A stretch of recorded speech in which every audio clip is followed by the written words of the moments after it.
Орта Толысының ағайын бізге келген қонақтармен таныс болыңыздар. Бүгін бізде қонақта Меруерт Медетбекова Асқарбекқызы, өрлеу біліктілікті арттыру орталығы акционерлік қоғамында ашық Оңтүстік Қазақстан облысы бойынша педагогикалық қызметтің біліктілігін арттыру институтының кафедра меңгерушісі, сонымен қатар дәл осы институтта кафедра меңгерушісі болып қызмет ететін Майра Құдайбергенова Бақтыбайқызы, қош келіпсіздер. Біріншіден, өздеріңіз білесіздер, дәл осы облысымыздағы тарихы тереңде жатқан өрлеу орталығы, біліктілігін арттыру орталығы мұғалімдердің жылы 12 ай жұмыс істейді. Жаз, күз деп бөліп ештеңеге қарауға болмайды. Жыл 12 ай мұғалімдердің біліктілігін арттыруда сіздердің жаңағы мамандарыңыз тынбай еңбек етеді. Сол үшін өздеріңіз білесіздер, әсіресе мынау 3 ай жазғы демалыс кезінде сіздер жұмыстарыңыз қыза түсетін болар. Сонымен қатар, сіздер шақырылған арнайы себебіміз өткен күндерге кішкене есеп бере отырып, бүгінгі таңда нендей жаңалықтарыңыз бар, бүгінгі таңда қандай сіздерде курстан өту жұмыстары жүріп жатыр, соған тоқталсаңыздар. Рахмет. Саламатсыздар ма, құрметті көрермендер.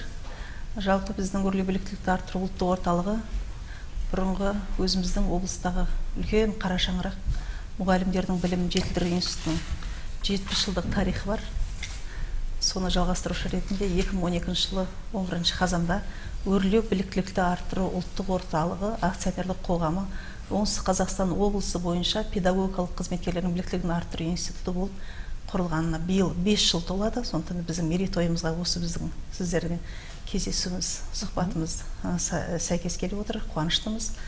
Енді жалпы біздің өрлеу біліктілікті арттыру ұлттық орталығы елбасымыздың 2016-2019 соңғы бағдарламаларын алатын болсақ, және 100 қадам ұлт жоспарына сәйкес бағдарламалардағы білім беру мәселелерін, оның ішіне жаңартылған білім беру мазмұнын кезең-кезеңмен жүзеге асыру, үш тілдік саясаты деген секілді.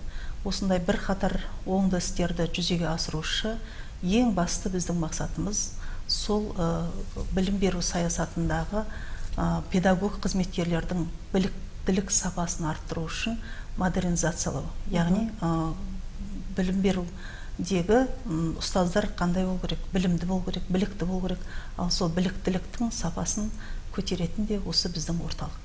Түсінікті. Дәл осы жаңартылған білім беру мазмұны бойынша өткен жылы басталған болады. Өткен жылы білуімше бірінші сынып оқу мектептерінің бірінші сынып мұғалімдері өздерінің біліктілігін арттырды, ал биылғы мұғалімдер олар екінші, бесінші, жетінші сыныптағы мұғалімдері білу қателеспесек, осыны сөз толықтырсаңыз, өткен жылы неше мұғалім осы арнайы курстан өтті, биыл қанша мұғалімді қамти алдыңыздар, оқу барысы қалай өтті, қанша күнге созылды деген сияқты. Бізде өрлеу институтында жаңартылған білім беру мазмұны бойынша курстар 2016 жылдан бері басталып жатыр. Былтыр өзіңіз айтқандай, былтыр біз бірінші сынып мұғалімдерін біліктілік арттыру курсына өткіздік. Бұл курстан 8163 мұғалім. Тек қана бастауыш емес, 16 жыл бізде бастауыш сынып мұғалімдері, қазақ тіл мамандары, орыс тіл және ағылшын пәні мұғалімдері осы курстан өтті, яғни 8163. Ал биылғы 2017 жылы бізде 9757 мұғалімдердің біліктілігін арттырдық. Яғни бұл кісілер бізге курсқа келіп, бір айлық курсы бар бізде, 3 апталық курс және 2 апталық курс деп әр пәнге байланысты курстар өткізіліп отырады. Және курстың соңында емтихан тапсырып, қазір сертификаттарын қолдарына алып, қыркүйектен бастап сабақтарын жүргізіп жатқан педагогтар саны 10 мыңға жуық мұғалімдер қазір жұмыс жасап жатыр. Түсінікті. Әдетте мұғалімдер 3 ай жазғы демалыс кезінде, яғни сабақ жоқ кезде біліктілігін арттырып, ал қыркүйек айында өздерінің жұмыстарына кіріседі. Алайда біздің білуімізше, біздің облысымызда мұғалімдерді осы арнайы курсын өткізу ісінде тағы да бір жалғасын тауып жатқан жағдай бар. Яғни қазаннан қайтадан басталады екен. Не үшін, не себепті? Бізде енді білесіздер ғой, оңтүстік облысында контингент өте жоғары мұғалімдеріне. Сол себептен жаңағы курстан өтпеген мұғалімдердің саны өте көп бізде. Сол себептен осы қазан айынан бастап бізде тағы қосымша топтар беріп жатыр. 1359 тыңдаушыны біз тағы да қосымша осы біліктілікті арттыру институтында жаңартылған білім беру мазмұны бойынша курстан өткіземіз. жоспар бойынша. Түсінікті. Енді курсты өткізу деген кезде мұғалімдерге үйрететін мамандардың кәсібилігі де сөз болады. Сіздердегі осы мамандар, яғни курс өткізетін тренерлер дейміз, солар, дәріс берушілер, солардың кәсібилігі туралы, олар өздері де арнайы бір сертификат алып, оқып, біліп келетін шығар. Осы туралы айтып беріңізші. Әрине, біздің институттың тренерлері деп аталады қазіргі таңда. Жалпы негізі аға оқытушылар болған осыған дейін. Бұл педагогикалық оқытушылар құрамы өте білікті, сапалы. Себебі андрогогика деген өзіңізге белгілі, ересектермен жұмыс жасау, ересектерге арналған білім беру. Сондықтан да бұл мәселе жайында ол міндетті түрде аға оқытушыларды арнайы түрлі курстар ұйымдастырып өткізіп жатыр. Енді жалпы бұл жағдайда біз басқарма төрайымы Ахметова Гүлназ Кенжетайқызының үлкен алғысымызды білдіреміз. Себебі осы білім беру сапасын одан ары қарай жалпы инновациялық стратегияларды осы біздің елімізге қарлығаш ретінде әкеліп, мынау алыс жақын шетел мемлекеттермен озық тәжірибелермен бөлісіп, соған арнайы біздің сол тренерлерді оқытып жатқан жағдайы бар. Және де осы жаңартылған білім беру мазмұны негізінен ол Назарбаев зияткерлік мектебінің тәжірибесі, ол бағдарламасы, ол негізі номері 159 бұйрықпен ол 2015 жылы 3 сәуірде басталған. Одан кейін ол 30 пилоттық мектепте алғашқы іс тәжірибеден өтіп, содан қорытындысы ретінде жақсы нәтижеге көрсеткеннен кейін ғана жалпы мектептерге қазір жаппай енгізіліп отыр. Енді былтырғы кезде 2016 жылы бастауыш сынып болса, жаңа Майра айтып кеткенде, енді биылғы жыл біз 2-ші, 5-ші, 7-ші және де тағы келесі жылы 6-ші, 8-ші сыныптар, одан кейін тағы да 10-ші, 11-ші, 19-ші жылдары, яғни 2016-2019 жылдарға арналған Қазақстан Республикасының білім және ғылымды дамытудың мемлекеттік бағдарламасы тікелей осы жаңартылған білім беру мазмұнына негізделген. Сондықтан да біз сол саясатты жүзеге асыруда қазіргі таңда жұмыс жасап отырмыз. Енді соған сәйкес біздің тренерлеріміз жаңартылған білім беру мазмұны жағдайында арнайы Астана қаласында әрқайсысы өзінің пәндік ішкі негізге сәйкес 1 ай, 3 апта, 2 апта, 1 апталық оқудан өтіп, халықаралық деңгейде тренер сертификаттарына ие болған. Сондықтан да қазіргі таңда ойлаймын, сол жоғары сапалы тренерлер болғандықтан да одан өткен курс тыңдаушылары қазір жоғары деңгейде деп ойлаймын. Себебі бізде кері байланыс. Түсінікті. Бұл да кейінірек кері байланыс туралы қазір сұрағым келгені, яғни кезең-кезеңмен еліміздің барлық сынып мұғалімдері осы мазмұн бойынша курстарда оқытылатын болады, осы жүйе енгізілетін болады. Енді жаңа нәрсе әрдайым өзінің қиындығымен қатар келеді. Өйткені оны қабылдау бар, түсіну бар, сол сала бойынша жұмыс істеу бар деген сияқты. Енді жаңа айтыңыздар 1 айлық дедіңіз, 3 апталық, 2 апталық дедіңіз, қаншалықты негізінде осы жаңартылған білім мазмұны бойынша игеру, бағдарламаны түсініп алу, бағалау, сол бойынша жұмыс істеу, қысқа мерзімді, ұзақ мерзімді жоспар деген сияқты дүниелер бар. Осыларда игеру қаншалықты 3 апта, 1 айлық, 2 апталық оқулар жеткілікті. Осының ішінде қаншалықты олар игере алып шыға алады мұғалімдер? Бізде енді курсқа өлі тыңдаушылар келген кезде әрине қорқынышпен келеді, себебі бұл жаңалық қой. Кез келген жаңалықты қорқынышпен қабылдаймыз ғой. Бірақ дегенмен де белгілі бір уақыт мерзім беріліп отыр ғой, 2 апталық, 1 айлық, 3 апталық деп жатыр ғой. Сол кезде курстан өткеннен кейін, бұлар әбден меңгеріп көз жеткеннен кейін, меніңше толыққанды бүкіл ақпарат алып кетеді бізден. Бірақ дегенмен де қай курс өткізілсе де біз міндетті түрде мұғалімдердің арасында қиындық айларын анықтаймыз. Анықтап, белгілеп алып, келесі топ келген кезде біз сол қиындықтарды жоюға тырысамыз. Ал негізі қиындықтар қандай? Енді сіздер өзіңіз білесіздер ғой, 2 жыл аясында мұғалімдер оқытып жатырсыздар, таныссыздар, хабардарсыздар. Негізгі қиындықтар осыны оқытуда, қайта біліктілігін арттыруда, курс өткізу барысында. Мысалы, мен курс өткізген кезде бізде арнайы бізге белгілі бір әдіс тәсілдер ұсынады. 8 тәсіл деген бар бізде, ортақ, сол тәсілмен жұмыс жасайды, және әдіс тәсілдер ұсынады.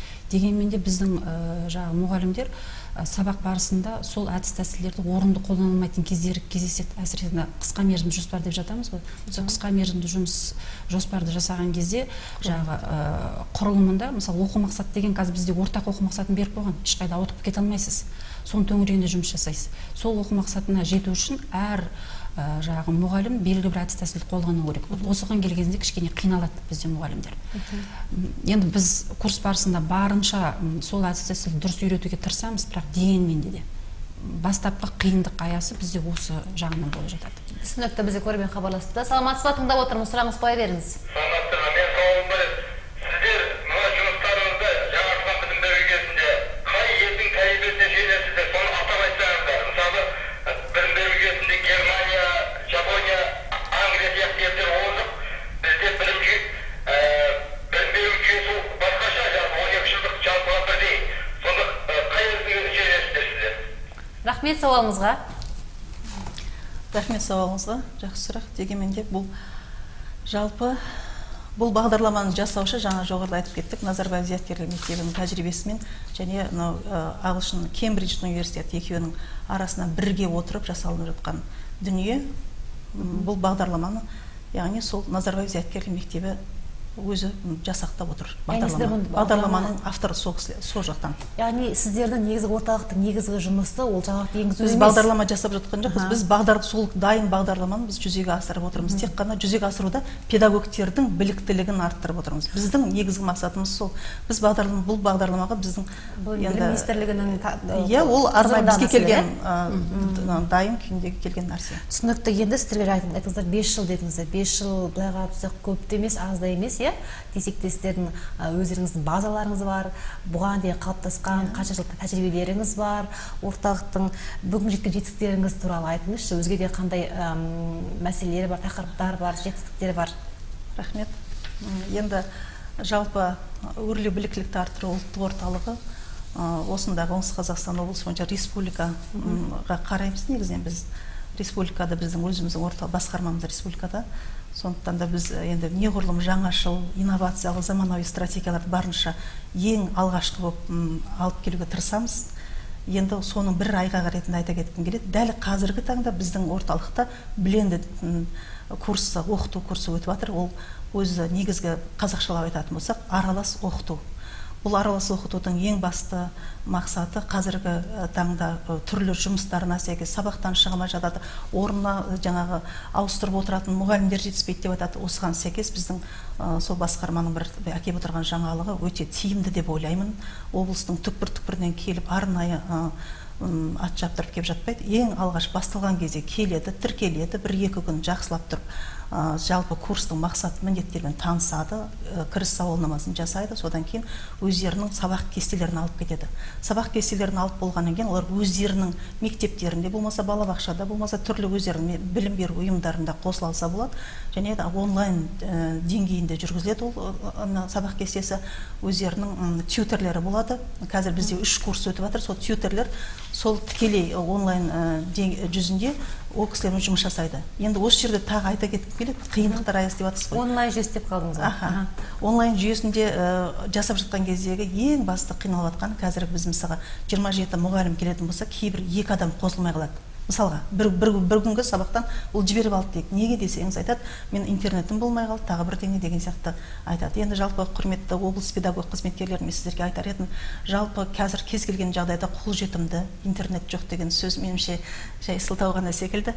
Жалпы кәдімгі сотовый телефон дейміз ғой, сонау телефонмен де, ұялы телефонмен сонымен интернетке қосылуға болады. Сондықтан да бізге барынша қолжетімді, одан кейін оның соңында өзінің бір жаңадай сынақ тапсыратын кезі болады, бірақ сынақты ол келіп біздің базада, институт базасында тапсырады. Сонда бұның тиімділігі неде? Жалпы күнделікті ол ешқандай өндірістен қол үзбей біліктілігін арттыра алады. Және тьютермен тікелей байланыста болады онлайн дәрежесінде. Түсінікті. Яғни біздің ұлт ұрпағын тәрбиелейтін оқытушыларымыз, мұғалімдеріміз, педагогтарымыз әрдайым ізденісте болса екен, компьютерлік сауаттылықты толық игерсе екен, оның тиімділігін пайдалана білсе екен тілек бізден. Сіздерге келгендеріңізге алғысымыз шексіз. Жұмыстарыңызға тек қана сәттілік тілейміз. Сонымен қатар соңында 5 жылдық мерейтойын тағы да құттықтаймыз. Құрметті көрермендер, бүгін бізде қонақта болған Меруерт Медетбекова және Майра Құдайбергенова. Бұл өрлеу біліктілікті арттыру орталығы акционерлік қоғамы Оңтүстік Қазақстан облысы бойынша педагогикалық қызметтің біліктілігін арттыру институтының кафедра меңгерушілері. Сау болыңыздар.